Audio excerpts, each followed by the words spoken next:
Bueno, pues muy buenas tardes. Agradecerles nuevamente a todos ustedes pues su presencia, su resistencia también. Estamos en una mesa también coyuntural, ¿verdad? Porque pues ya estarán pensando más bien en otras cosas como en comer y eso, ¿verdad? Que eso tan humano. Bueno, vamos a empezar el análisis de la Constitución de Jalisco. Y quiero antes que nada pues agradecer la presencia aquí de nuestros dos ponentes. En primer lugar vamos a darle el uso de la palabra al doctor José Jesús Becerra Ramírez, quien es doctor en estudios avanzados en Derechos Humanos por la Universidad Carlos III de Madrid y director de la División de Estudios Jurídicos de la Universidad de Guadalajara. Doctor, tiene usted el uso de la palabra. Muchas gracias por esta gentil invitación que tuvieron a bien realizarme tanto el doctor José María Serna y el doctor Diego Valadez para deliberar en este importante, oportuno y necesario seminario que los felicito a los organizadores por el diseño que realizaron y sobre todo también observar a los estados de la República e integrarnos en este proceso de debate y de liberación del constitucionalismo local, en ocasiones olvidado. Y precisamente en eso, y tratando de ser muy concreto y hacerlo a vuelo de pájaro, voy a tratar de hablar del constitucionalismo local de Jalisco, que tiene un origen muy interesante, como todos los demás estados, cada uno con sus singularidades.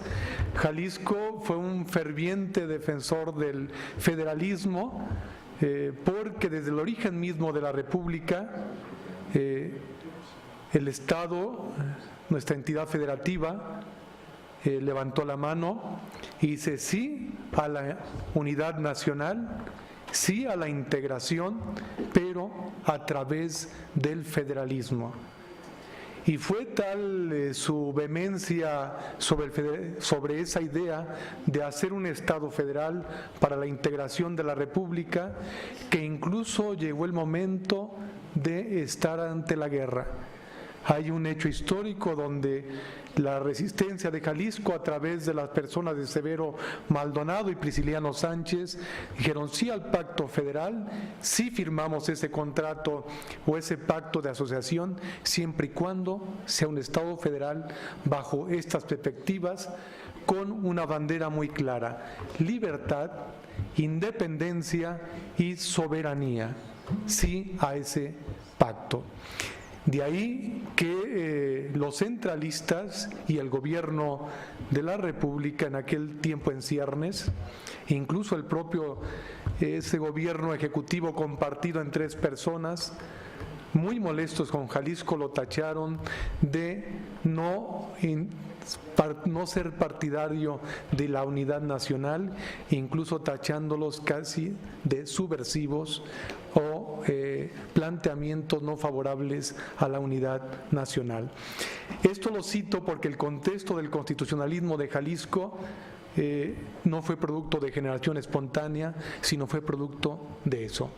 Porque además Guadalajara, que era el centro originalmente de la Nueva Galicia, en la Nueva España, después el estado de Jalisco, era un centro económico, político, administrativo, educativo y cultural del occidente del país. A diferencia de otros estados circundantes que se dedicaban a la minería, al trabajo de la explotación, por no decir del hombre por el hombre, por esas condiciones infrahumanas que vivían nuestros estados vecinos, que algunos de ellos ya participaron aquí. Jalisco vivía del comercio, la ganadería, había clases medias, algunas ilustradas, no todos, y esa resistencia de Jalisco lo pagó, y lo pagó muy caro.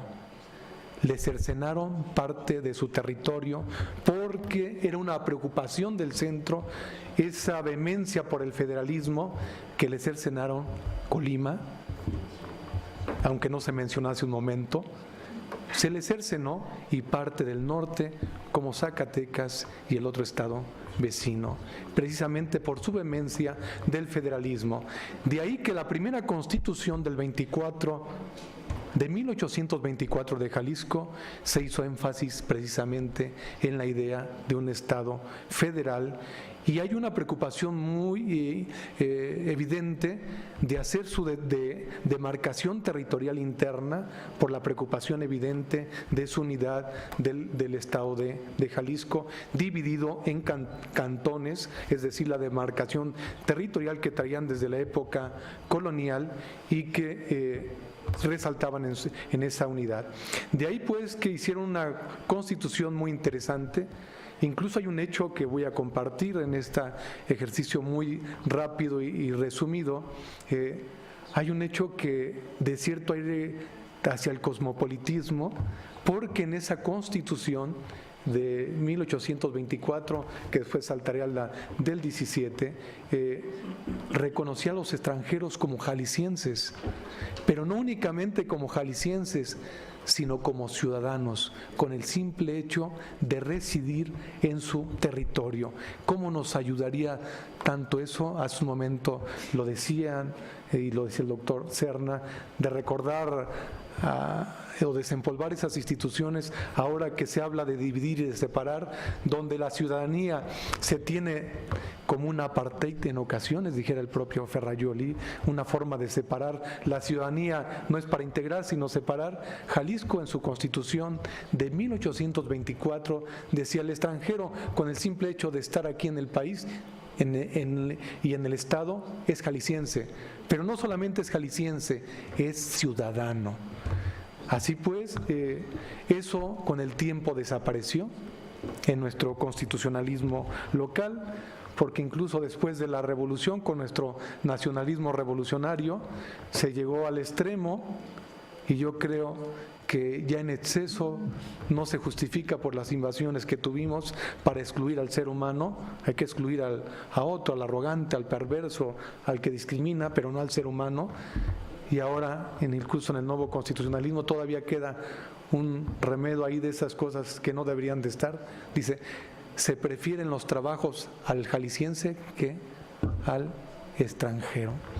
Esas cosas que cuando estás en el extranjero y lo ves, como que no cuadra ese tipo de discriminaciones. Pero bueno, el Estado de Jalisco se distinguió por esas cosas, por el origen federalista, pero hubo algunas carencias, obviamente, tanto en la Constitución del 24 como la del 17, que ahora estamos festejando este año los 100 años de existencia, pero no lo podemos, el constitucionalismo no podemos separar solamente analizando el 17 sin ver lo otro, porque es un proceso de acumulación, ¿no?, de integración con el transcurso del tiempo.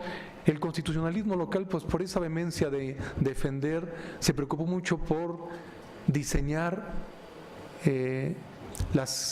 los poderes más que los derechos, y eso pues traemos ese remedio desde la Constitución Federal del 24, donde se hizo a un lado los derechos, pensando que en los estados los teníamos, pero tampoco los integrábamos muy claro en los estados los derechos humanos o derechos del hombre, como en aquel tiempo se denominaban. Pues no se tenía un capítulo de derechos del hombre, o derechos fundamentales, o derechos humanos, o garantías individuales en nuestra Constitución local. Sí hubo una referencia en el del 17 ya muy clara. Sí se preocuparon por hacer el diseño institucional y remitieron a la Constitución Federal, es decir, los derechos de las personas, de los jaliscienses, son los derechos reconocidos en la Constitución. O sea, muy cómodo, lo remitieron allá. ¿Por qué no ir más allá?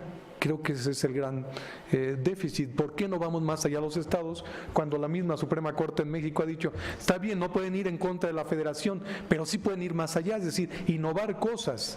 Pero no nos conformamos y lo dejamos así, lo remitimos al ámbito federal. La Constitución de Jalisco del 17 remitió los derechos para no hacer un catálogo que que en la teoría constitucional pues es muy importante que esté la parte del dogma de los derechos humanos o fundamentales o derechos públicos, como se le denomine, aunque a veces preferimos más derechos fundamentales humanos, dependiendo del perfil filosófico del que seamos partidarios, pero pues no se tiene.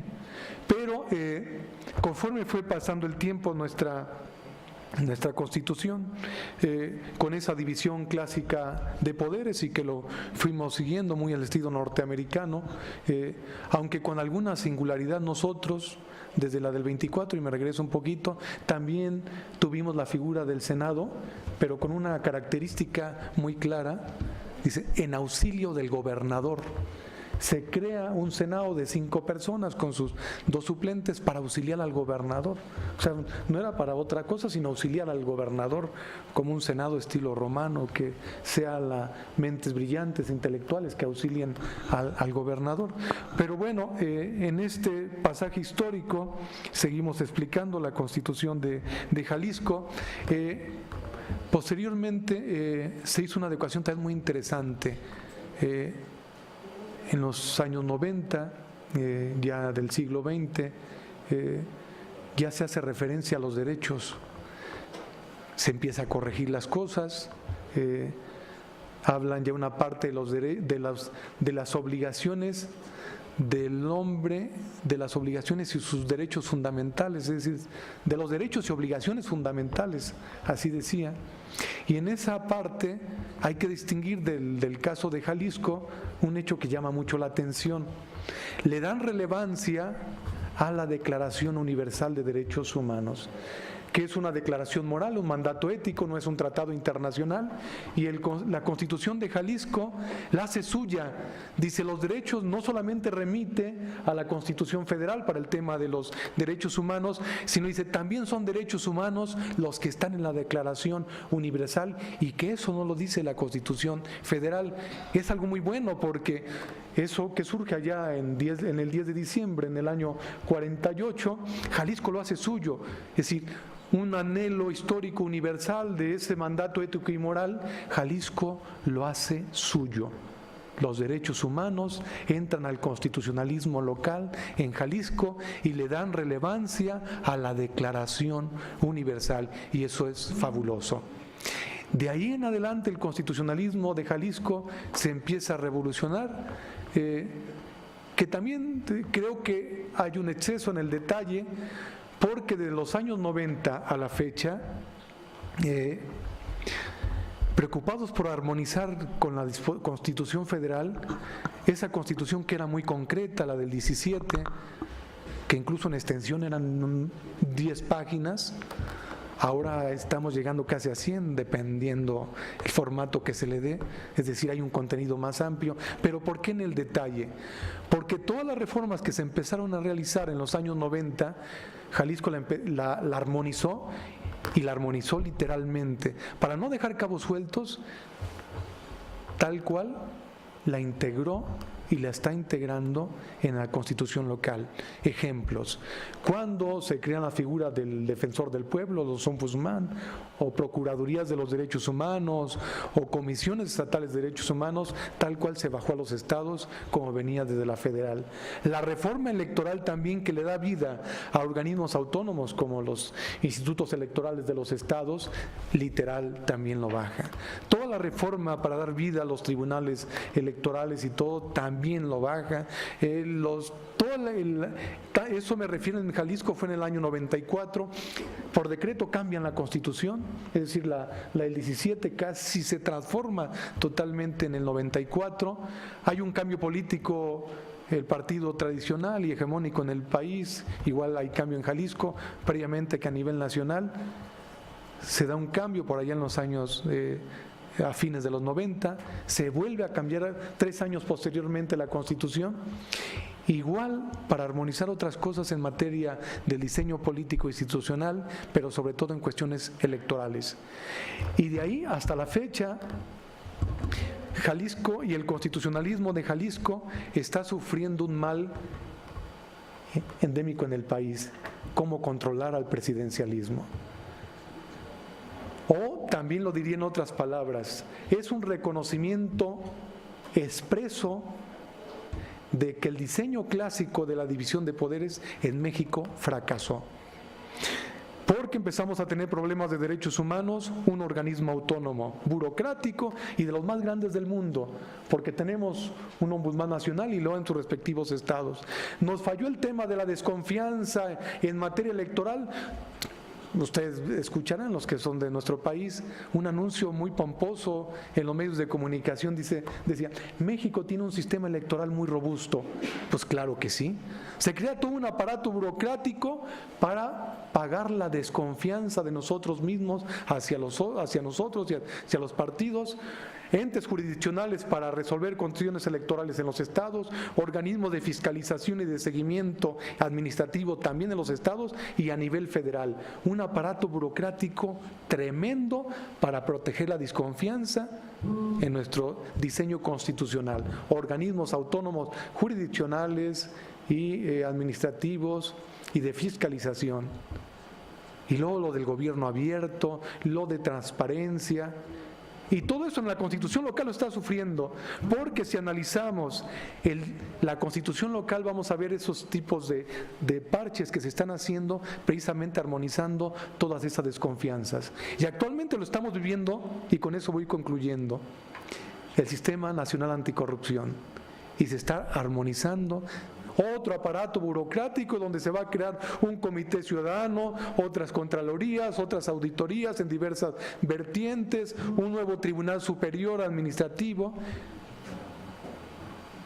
Y ahí, y con eso voy terminando, participamos en esas mesas y les decía, porque nuestra Constitución, igual que todas las demás en el Estado, con algunas excepciones, no tenemos controles constitucionales, es la sinrazón. Le decíamos, ¿cómo es posible que el Código Civil, el Código Penal tenga su órgano de garantía, es decir, sus tribunales y sus juzgados, y nuestra Constitución local, una sinrazón, el máximo órgano en nuestros estados no tenga órganos de garantía? ¿Cómo es posible? Le decían, bueno, si se van a crear ahora un órgano superior, pues nada más agréguenle en su reforma local, vayan más allá e innoven, que sí lo podemos hacer. Agréguenle esa nueva sala superior para resolver las relaciones entre ciudadanos o personas y la administración pública. Agréguenle una pequeña frase y habiliten competencias de control constitucional local. No digan más, 3 palabras.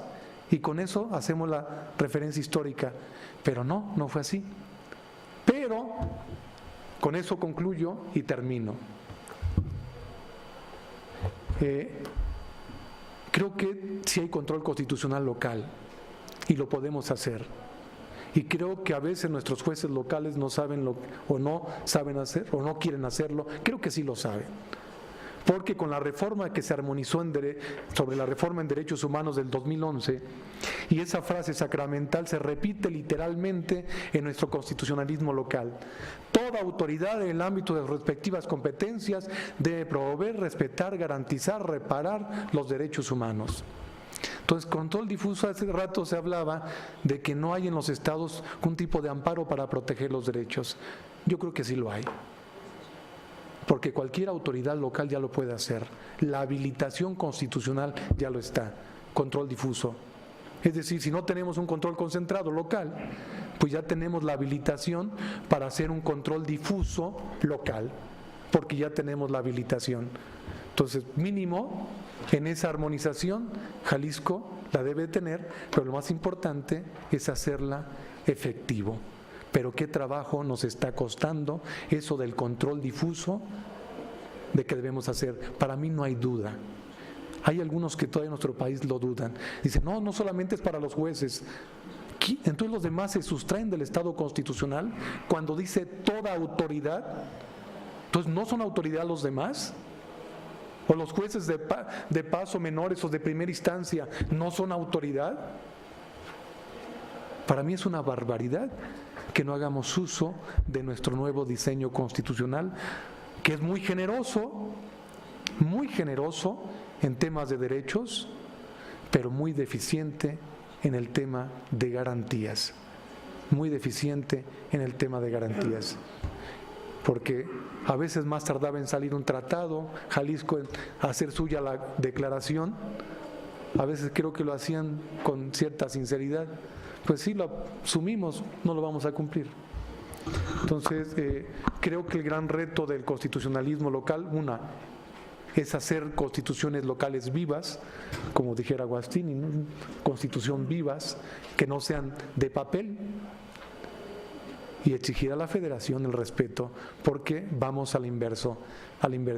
Habrá que invocar a los Prisciliano Sánchez o a Severo Baldonado que de nueva cuenta le digan a la Federación: oye, no somos un federalismo de membrete, hay que respetarnos las decisiones de esa entidad federativa. Y si no, muy fácil, cambiemos el diseño constitucional y en lugar de ser una república federal representativa, democrática y popular, pues seamos una república centralista y punto. Se me van muchas cosas que traía por aquí en mi mente, ya se me agotaron sí son 15 minutos ya, perdón, de mi exposición atropellada, del corazón traemos más cosas para decir y más viniendo de la provincia, y agradecer esta oportunidad de expresar nuestras inquietudes que en verdad lo valoramos mucho, esta oportunidad que nos dan desde la Universidad Pública del Interior de la República, estar en estos foros tan prestigiosos, tan destacados, pero vuelvo a repetir lo que dije al inicio, tan necesarios, tan oportunos para lo que está pasando y va a pasar en nuestro país en fechas muy próximas. Muchas gracias, doctor, por esta invitación, y a los colegas italianos. Muchas gracias, doctor Becerra. Voy a darle el uso de la palabra al doctor Vincenzo Di Falco. Él es profesor de Derecho Público Comparado de la Facultad de Derecho de la Universidad de la Campania Luigi Vanvitelli, y después de este encuentro pues será experto en constituciones mexicanas, porque es la segunda constitución que tenemos a bien que nos comente. Adelante, profesor. Gracias, ma non è così, non sono. Gracias, no es así, no soy un experto.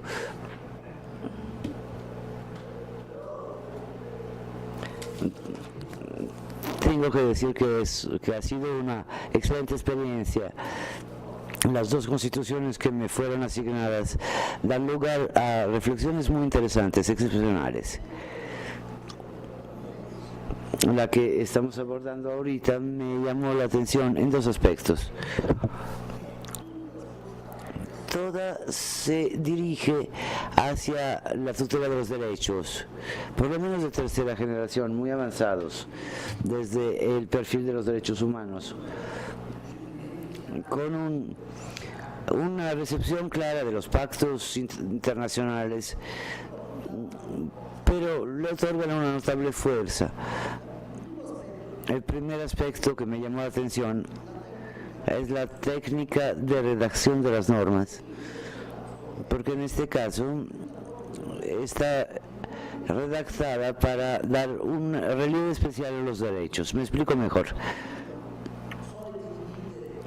Tenemos la costumbre de dividir entre libertades, libertad de defensa, libertad personal, la violación de derechos, el correo, o sea, vamos por artículo, cada uno de los cuales cuenta con su contenido. En cambio, la Constitución dedica un solo artículo a la libertad del individuo y por lo tanto del ciudadano, en la cual enlista con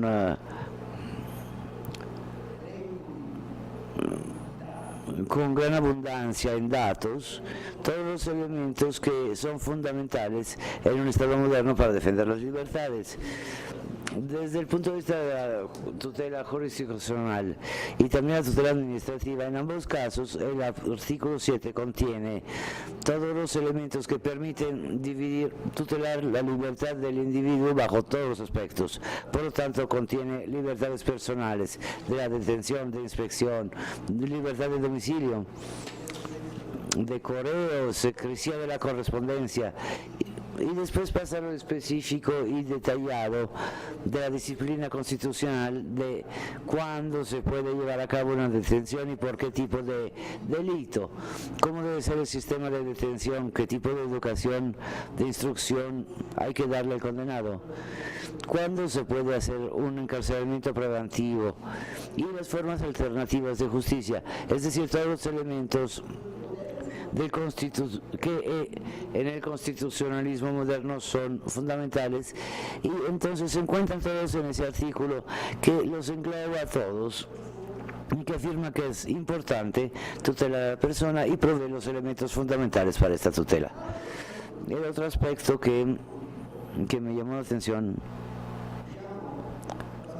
digamos que es aquel de la pública información que el Estado de Jalisco considera de lo más importante para la evolución del individuo, a lo cual dedica el artículo 9 con el principio de transparencia y participación como elementos fundamentales de la democracia, y engloba en un artículo todos los elementos que lo caracterizan: libertad de prensa, libertad de acceso a la información, transparencia, etcétera, en el ámbito de la formación del individuo. El segundo aspecto es más complejo. Hablo de la fase de los derechos humanos en cuanto a la diversidad cultural que existe en este país. El artículo 4 enlista todos los derechos que forman parte de las distintas identidades culturales y aborda un tema del constitucionalismo moderno de lo más complicado, porque ¿cómo es posible compartir en el ámbito de un mismo Estado con culturas y experiencias distintas y experiencias constitucionales? Son problemas enormes, sobre todo desde el punto de vista de la migración de las sociedades multiculturales, entender cómo organizar una sociedad permitiendo la convivencia de identidades enteramente distintas a las de su estado de origen y garantizando sus derechos. Generalmente se hace un reconocimiento, garantizamos unos derechos, sin embargo con dificultades permitimos que estas identidades se eleven hasta el punto de afirmarse en un sistema constitucional que las engloba. En cambio, esta Constitución parece operar una notable apertura. Me llamó mucho la atención que la tutela jurisdiccional difusa, me llama la atención la idea de que el magistrado, en el momento en que decide en un juicio donde hay personas que tienen distintas identidades culturales, tiene que considerar en su juicio los aspectos culturales de dicha persona, lo que nosotros llamamos las excepciones culturales. Esto es complicadísimo. ¿Cómo podemos entender cuál comportamiento y en qué medida se le puede justificar a partir de la cultura en una sociedad que en cambio tiene distintas culturas y distintos principios fundantes? En el fondo, este organismo constitucional exige al juez una función antropológica y que conozca, por lo tanto, la identidad cultural de las personas sometidas a su juicio y que, por lo tanto, sepa moldear las penas y su juicio en relación con el tipo de identidad cultural que tienen las personas que comparecen ante él. Es algo muy complejo para realizar, sobre todo porque eso requiere una formación de la magistratura que tome en cuenta aspectos, que deba conocer estas cosas. Se trata de una experiencia interesante también para nosotros en las sociedades no multiculturales. Esta multiculturalidad se está afirmando a través de la migración, del fenómeno de la migración. Por lo tanto, la magistratura de los sistemas occidentales se encuentra ante el mismo problema. ¿Y cómo pueden hacer una idea? El examen constitucional comparado podría ser una buena idea. Y después el sistema tutela estas identidades mediante mecanismos de participación de representantes en los sistemas locales, en organizaciones políticas locales, y así garantiza no solamente una protección a la propia identidad, sino también una circulación de la cultura, porque cuando se aporta en un contexto la propia identidad, se crea en un contexto distinto una circulación de ideas que incluso permiten transformar, porque hay una circulación progresiva de las culturas que es muy innovador y muy complicado de realizar. Aquí me detengo yo y espero haber profundizado algunos aspectos de importancia. Gracias.